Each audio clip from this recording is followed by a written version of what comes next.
హైదరాబాద్ లో 78వ స్వాతంత్ర వేడుకలు ఘనంగా జరుగుతున్నాయి. జీహెచ్ఎంసీ ప్రధాన కార్యాలయంలో నగర మేయర్ గద్వాల విజయలక్ష్మి పోలీసుల గౌరవ వందనాన్ని స్వీకరించి జాతీయ జెండాను ఆవిష్కరించారు. స్వాతంత్ర సమర యోధులకు జీహెచ్ఎంసీ తరపున నివాళులు అర్పిస్తున్నామన్నారు మేయర్. వేడుకల్లో GHMC commissioner Amrapali, deputy mayor మోత శ్రీలత, అధికారులు, సిబ్బంది పాల్గొన్నారు. రేవంత్ రెడ్డి గారి నాయకత్వంలో అన్ని వర్గాల ప్రజలకు సంక్షేమ ఫలాలు అందించే దిశగా నాటి నేటి తరాల ఉద్యమ స్ఫూర్తితో మరింత అభివృద్ధి దిశగా అడుగులు వేద్దాం. రాష్ట్ర ప్రభుత్వం తెలంగాణ ప్రజలకు ఇచ్చిన హామీలను నెరవేరుస్తూ ప్రజాపాలన దిశగా అడుగులు వేస్తోంది. నిరుద్యోగ యువతకు ఉపాధి కల్పన ధ్యేయంగా ప్రభుత్వం కృషి చేస్తున్నది.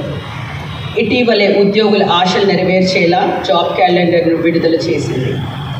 పేదల ఆరోగ్య రక్షణే ధ్యేయంగా రాజీవ్ ఆరోగ్యశ్రీలో 5 లక్షల రూపాయల వరకు అందిస్తున్న వైద్య సేవలను 10 లక్షల రూపాయలకు పెంచి పేదలకు ఆరోగ్య భరోసా కల్పించింది.